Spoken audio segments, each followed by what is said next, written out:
दे देते, यही ज्ञान बता देते, तो आज ये दास कैसे भिन्नता करता आपको कि ये नकली है और ये असली है।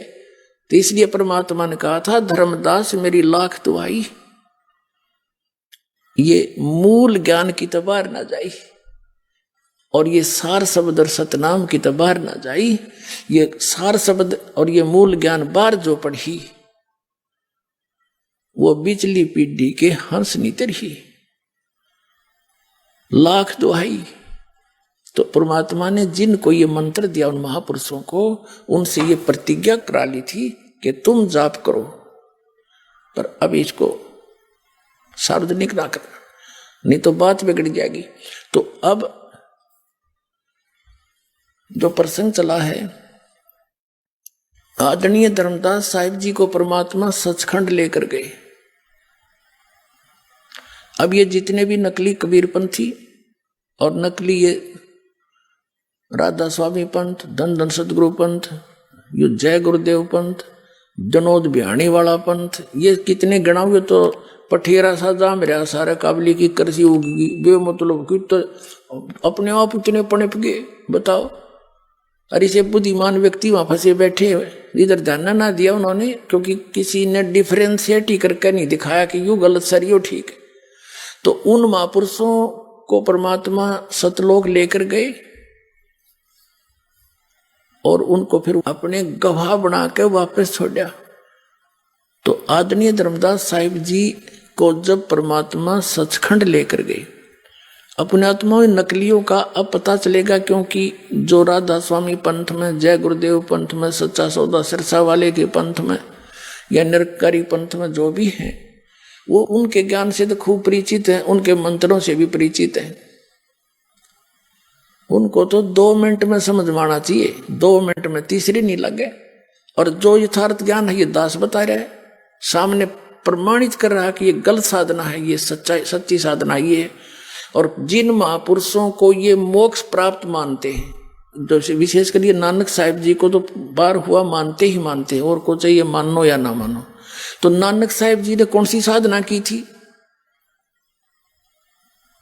वो ये इनने एक रट ला रखी है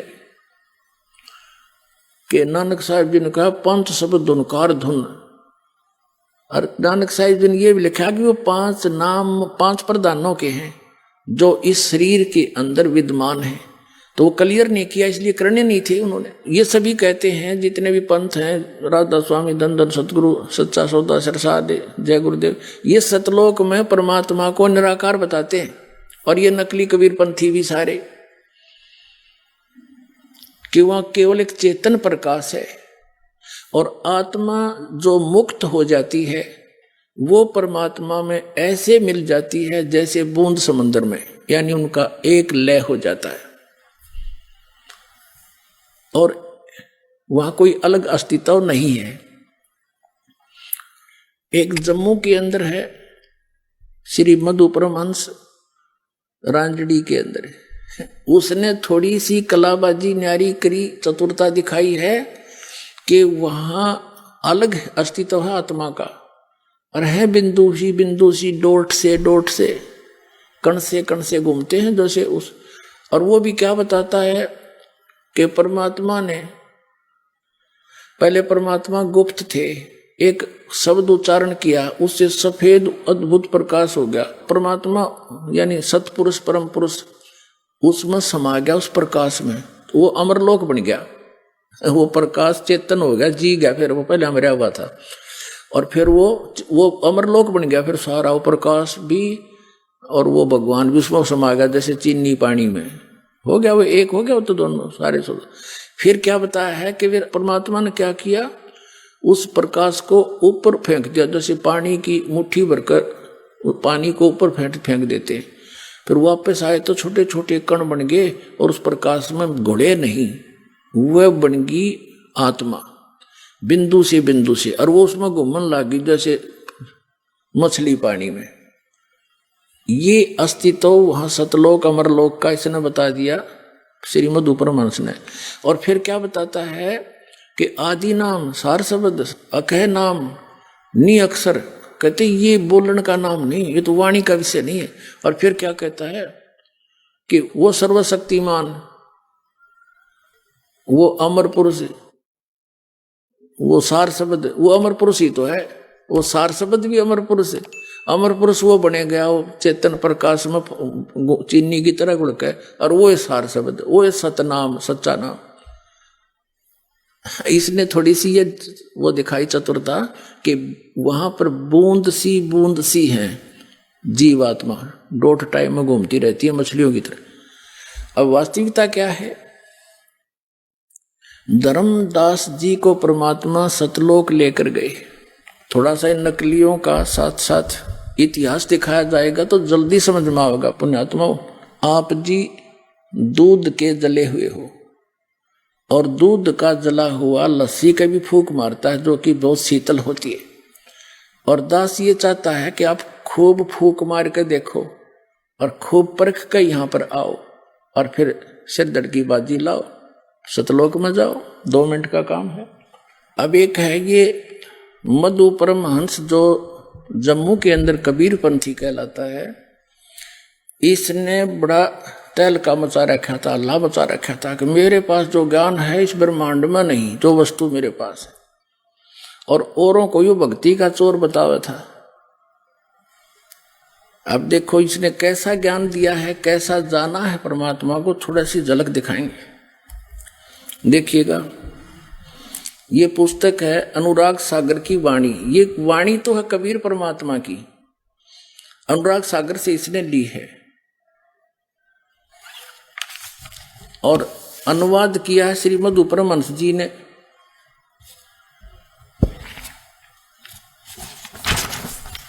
इस पुस्तक का, इसका जो ज्ञान है इनका दिया हुआ है। इसकी वीडियो से ही ये पुस्तक बनाई गई है। प्रचार अधिकारी है राम रतन जम्मू। ये कहाँ से छपा है? मुद्रक है दीपावली प्रिंटर्स, सोडल रोड, प्रीत नगर, जालंधर से। इसके 22 पृष्ठ पर ले चलते आपको।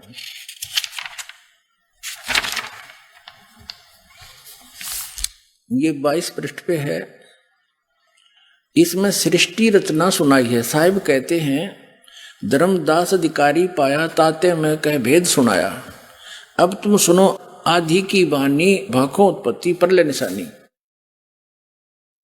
तब की बात सुनो धर्मदासा, जब नहीं मही पाताल आकाशा, जब नहीं कूर्म कारम कुछ भी नहीं था, ब्रह्मा विष्णु महेश नहीं था। तो यहां क्या बताते हैं? अब 23 पृष्ठ पे अनुराग सागर की वाणी नामक पुस्तक के, जो मधु परमहंस की वीडियो से बनाई गई है, उनकी वचनों की। वेद चार नहीं जानते सतपुरुष कहानियां, वेद को तब मूल नाही, अकत कथा बखानियां।